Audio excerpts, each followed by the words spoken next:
Kidnap ಕೇಸ್ನಲ್ಲಿ ಬಂಧನವಾಗಿರುವ H D Revanna ಅವರನ್ನ May 8ನೇ ತಾರೀಕಿನವರೆಗೆ SIT ಕಸ್ಟಡಿಗೆ ನೀಡಿ ಆದೇಶಿಸಲಾಗಿದೆ. ನಿನ್ನೆ ಆರೋಗ್ಯ ತಪಾಸಣೆ ಬಳಿಕ ರೇವಣ್ಣ ಅವರನ್ನ ಜಡ್ಜ್ ಮುಂದೆ ಹಾಜರುಪಡಿಸಲಾಗಿತ್ತು. ವಿಚಾರಣೆ ನಡೆಸಿದ ನ್ಯಾಯಾಧೀಶರು ರೇವಣ್ಣರನ್ನ ಎಸ್ಐಟಿ ವಶಕ್ಕೆ ನೀಡಿ ಆದೇಶ ಹೊರಡಿಸಿದರು. ಜಡ್ಜ್ ನಿವಾಸಕ್ಕೆ ತೆರಳುವ ಮುನ್ನ ಅಧಿಕಾರಿಗಳ ಬಳಿ ಅಳಲು ತೋಡ್ಕೊಂಡಿರುವ ರೇವಣ್ಣ, ನನಗ್ಯಾಕೆ ಹೀಗೆ ಮಾಡ್ತಿದ್ದೀರಾ? ನಾನು ಯಾರಿಗೂ ಅನ್ಯಾಯ ಮಾಡಿದವನಲ್ಲ, ನನ್ನ ರಾಜಕೀಯ ಭವಿಷ್ಯ ಹಾಳು ಮಾಡ್ತಿದ್ರಿ ಅಂತ ಕಣ್ಣೀರಿಟ್ಟರು ಎಂದು ಮೂಲಗಳು ತಿಳಿಸಿವೆ. ಮಾಜಿ ಸಚಿವ ರೇವಣ್ಣಗೆ ಲೈಂಗಿಕ ದೌರ್ಜನ್ಯ ಪ್ರಕರಣ ಅಪಹರಣ ಕೇಸ್ನ ಉರುಳು ಬಿಗಿಯಾಗ್ತಿದೆ. 2 FIR, 2 ಸಂಕಷ್ಟ ತಂದೊಡ್ಡಿದೆ. ಉತ್ತರ ಪ್ರಜ್ವಲ್ಗೂ ಕೂಡ ಡಬಲ್ ಟ್ರಬಲ್ ಎದುರಾಗಿದೆ. ಕಿಡ್ನಾಪ್ ಆದ ಮಹಿಳೆ ದೂರು ದಾಖಲಿಸುವ ಸಾಧ್ಯತೆ ಇದ್ದು ಅಪ್ಪ ಮಗನಿಗೆ ಕಾನೂನಿನ ಕುಣಿಕೆ ಮತ್ತಷ್ಟು ಬಿಗಿಯಾಗ್ತಿದೆ. ಸಂತ್ರಸ್ತೆಯ ಕಿಡ್ನಾಪ್ ಕೇಸ್ನಲ್ಲಿ ಎಚ್ ಡಿ ರೇವಣ್ಣರನ್ನ ಅರೆಸ್ಟ್ ಮಾಡಿದ್ದ ಎಸ್ಐಟಿ ನಿನ್ನೆ ಸಂಜೆ ಮತ್ತೊಮ್ಮೆ ಅವರನ್ನ ಬೆಂಗಳೂರಿನ ಬೌರಿಂಗ್ ಆಸ್ಪತ್ರೆಯಲ್ಲಿ ಆರೋಗ್ಯ ತಪಾಸಣೆಗೆ ಕರೆದೊಯ್ಯಲಾಯಿತು. ಈ ವೇಳೆ ಮಾತನಾಡಿದ ರೇವಣ್ಣ, ಯಾವುದೇ ಪುರಾವೆಯಿಲ್ಲದೆ ಸುಳ್ಳು ಕೇಸ್ ಹಾಕಿದ್ದಾರೆ, ಇದು ರಾಜಕೀಯ ಷಡ್ಯಂತ್ರ ಅಂತ ಆರೋಪಿಸಿದರು. ಸಂತ್ರಸ್ತೆಯನ್ನ ಮತ್ತೊಮ್ಮೆ ವಿಚಾರಣೆಗೆ ಒಳಪಡಿಸಿದಾಗ ಪೊಲೀಸರ ಮುಂದೆ ಸ್ಫೋಟಕ ಹೇಳಿಕೆ ನೀಡಿದ್ದಾರೆ ಅಂತ ಎಸ್ಐಟಿ ಮೂಲಗಳು ತಿಳಿಸಿವೆ. ಬಲವಂತವಾಗಿ ತನ್ನನ್ನ ದೈಹಿಕವಾಗಿ ಬಳಸಿಕೊಂಡಿದ್ದಾರೆ ಅಂತ ಮಹಿಳೆ ಹೇಳಿಕೆ ನೀಡಿದ್ದಾರೆ. ಸಂತ್ರಸ್ತೆಯ ಹೇಳಿಕೆ ಆಧರಿಸಿ ಪ್ರಜ್ವಲ್ ಹಾಗೂ ರೇವಣ್ಣ ವಿರುದ್ಧ ಮತ್ತೊಂದು ಕೇಸ್ ದಾಖಲಾಗುವ ಸಾಧ್ಯತೆ ಇದೆ. ವಿಶ್ವಕುಮಾರ್ ಶ್ರೀಗಂಧ ಕೃಷಿ ಮಾಡಿ ಕೋಟಿ ಆದಾಯ ಗಳಿಸಿದ್ದಾರೆ. ನೀವು ಕೂಡ ಅವರಿಂದ ಕಲಿಬೇಕಾ?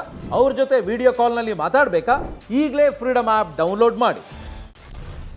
ಸಂತ್ರಸ್ತೆ ಮಾಡಿರುವಂತಹ ಆರೋಪವನ್ನ ರೇವಣ್ಣ ಮಾತ್ರ ಅಲ್ಲಗಳೆದಿದ್ದಾರೆ. ಎಸ್ಐಟಿ ಪ್ರಶ್ನೆಗೆ ಸರಿಯಾಗಿ ಉತ್ತರ ನೀಡಿದ ರೇವಣ್ಣ, ಕಿಡ್ನಾಪ್ಗೂ ನನಗೂ ಸಂಬಂಧ ಇಲ್ಲ, ಕಿಡ್ನಾಪ್ ಮಾಡಿ ಅಂತ ಯಾರಿಗೂ ನಾನು ಹೇಳಿಲ್ಲ ಅಂತ ಒಂದೇ ಉತ್ತರ ಕೊಟ್ಟಿದ್ದಾರಂತೆ.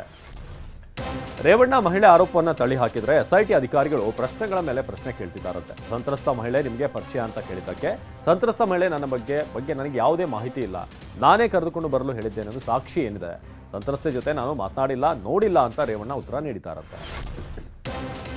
ಪ್ರಜ್ವಲ್ ರೇವಣ್ಣ ಜರ್ಮನಿಯಿಂದ ದುಬೈ ಅಂತ ದೇಶದಿಂದ ದೇಶಕ್ಕೆ ಸುತ್ತಾಡ್ತಿದ್ದ. ದುಬೈನಲ್ಲಿ ಕೇರಳ ಮೂಲದ ವ್ಯಕ್ತಿಯೊಬ್ಬರ ಅಪಾರ್ಟ್ಮೆಂಟ್ನಲ್ಲಿ ವಾಸವಿದ್ದ. ಆದರೆ ಅದು ಯಾವಾಗ ಅಪ್ಪ ರೇವಣ್ಣ ಎಸ್ಐಟಿ ಬಲೆಗೆ ಬಿದ್ದರೂ ಪ್ರಜ್ವಲ್ ರೇವಣ್ಣಗೆ ಮತ್ತಷ್ಟು ನಡುಕ ಶುರುವಾಗಿದೆ. ಹೀಗಾಗಿ ಪ್ರಜ್ವಲ್ ರೇವಣ್ಣ ಎಸ್ಐಟಿ ಎದುರು ಹಾಜರಾಗಲು ನಿರ್ಧರಿಸಿದ್ದಾರೆ ಅಂತ ಹೇಳಲಾಗ್ತಾ ಇದೆ. ಪ್ರಜ್ವಲ್ ರೇವಣ್ಣ ಕೇಸ್ಗೆ ಸಂಬಂಧಪಟ್ಟಂತ ವಿಡಿಯೋ ವಾಟ್ಸಾಪ್ ಸೇರಿದ ಹಾಗೆ ಜಾಲತಾಣದಲ್ಲಿ ಹಂಚಿಕೆ ಅಪರಾಧ. ಹಂಚಿಕೆ ಮಾಡುವವರನ್ನ ಪತ್ತೆ ಮಾಡಿ ಕಾನೂನು ಕ್ರಮ ಕೈಗೊಳ್ಳಲಾಗುತ್ತೆ ಅಂತ ಎಸ್ಐಟಿ ಎಚ್ಚರಿಕೆ ನೀಡಿದೆ. ಹಾಸನದ ಲೈಂಗಿಕ ಹಿಂಸೆ ಮತ್ತು ಶೋಷಣೆಯ ಪ್ರಕರಣದ ಹಿನ್ನೆಲೆಯಲ್ಲಿ ಎಸ್ಐಟಿ ಪ್ರಕಟಣೆ ಹೊರಡಿಸಿದೆ. ಪ್ರಜ್ವಲ್ ರೇವಣ್ಣ ಪ್ರಕರಣದಲ್ಲಿ ಸಂತ್ರಸ್ತರ ದೂರು ಸ್ವೀಕರಿಸಲು ಹೆಲ್ಪ್ಲೈನ್ ಅನ್ನು ಓಪನ್ ಮಾಡಲಾಗಿದೆ. ಹೆಲ್ಪ್ಲೈನ್ ನಂಬರ್ 6360938974 ನಂಬರ್ಗೆ ಕರೆ ಮಾಡಬಹುದಾಗಿದೆ. ಬೆಳಗ್ಗೆ 8ರಿಂದ ರಾತ್ರಿ 8ರವರೆಗೆ ಯಾವಾಗ ಬೇಕಾದರೂ ಸಂಪರ್ಕ ಮಾಡಬಹುದು. ಈ ನಂಬರ್ಗೆ ಕರೆ ಮಾಡುವ ಯಾವುದೇ ವ್ಯಕ್ತಿಯ ಗುರುತನ್ನು ಗೌಪ್ಯವಾಗಿ ಇಡಲಾಗುತ್ತೆ. ಅವರು ಎಸ್ಐಟಿ ಕಚೇರಿಗೆ ಬರುವ ಅಗತ್ಯವೂ ಇಲ್ಲ. ಸಂತ್ರಸ್ತರಿಗೆ ಅಗತ್ಯವಿರುವಂತಹ ನೆರವನ್ನು ಒದಗಿಸಲಾಗುತ್ತೆ ಅಂತ ಭರವಸೆ ನೀಡಲಾಗಿದೆ. ಯಾವುದೇ ಸಂತ್ರಸ್ತೆಯರ ಗುರುತನ್ನ ಬಹಿರಂಗಪಡಿಸುವ ಕೆಲಸವನ್ನ ಮಾಧ್ಯಮ ಸಂಸ್ಥೆಗಳು, ವ್ಯಕ್ತಿಗಳು ಹಾಗೂ ಸಂಘ ಸಂಸ್ಥೆಗಳು ಅಥವಾ ಇನ್ಯಾರೇ ಮಾಡಬಾರದು ಅಂತ ಎಸ್ಐಟಿ ಸೂಚನೆ ನೀಡಿದೆ. ಈ ವಿಚಾರದಲ್ಲಿ ಅಗತ್ಯ ಕಂಡುಬಂದರೆ ಕಾನೂನು ಕ್ರಮ ಜರುಗಿಸಲಾಗುತ್ತೆ ಅಂತ ಎಚ್ಚರಿಕೆ ನೀಡಿದ್ದಾರೆ.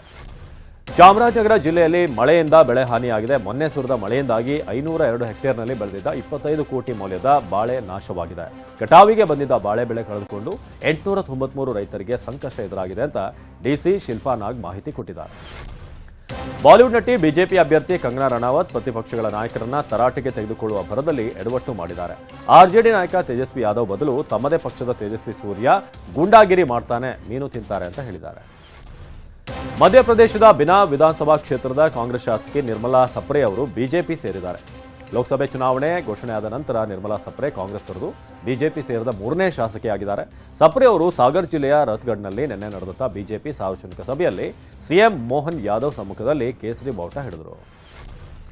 ಕಾಂಗ್ರೆಸ್ ವಕ್ತಾರೆ ಛತ್ತೀಸ್ಗಢದ ಕಾಂಗ್ರೆಸ್ ಮಾಧ್ಯಮ ವಿಭಾಗದ ರಾಷ್ಟ್ರೀಯ ಸಂಯೋಜಕಿ ರಾಧಿಕಾ ಖೇರಾ ನಿನ್ನೆ ಪಕ್ಷದ ಪ್ರಾಥಮಿಕ ಸದಸ್ಯತ್ವಕ್ಕೆ ರಾಜೀನಾಮೆ ನೀಡಿದ್ದಾರೆ.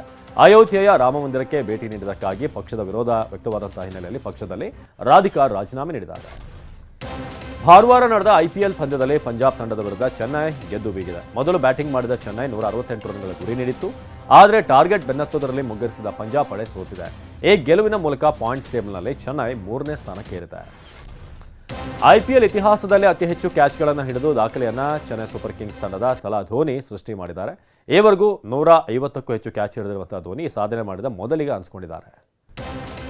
ಭಾನುವಾರ ಸಂಜೆ ನಡೆದ ಐಪಿಎಲ್ ಪಂದ್ಯದಲ್ಲಿ ಲಕ್ನೋ ಸೂಪರ್ ಜೈಂಟ್ಸ್ ತಂಡ ಕೋಲ್ಕತಾ ನೈಟ್ ರೈಡರ್ಸ್ ವಿರುದ್ಧ ಸೋತಿದೆ. ಮೊದಲು ಬ್ಯಾಟಿಂಗ್ ಮಾಡಿದ ಕೆಕೆಆರ್ 235 ರನ್ ಸಿಡಿಸಿ ದೊಡ್ಡ ಗುರಿ ನೀಡಿತು.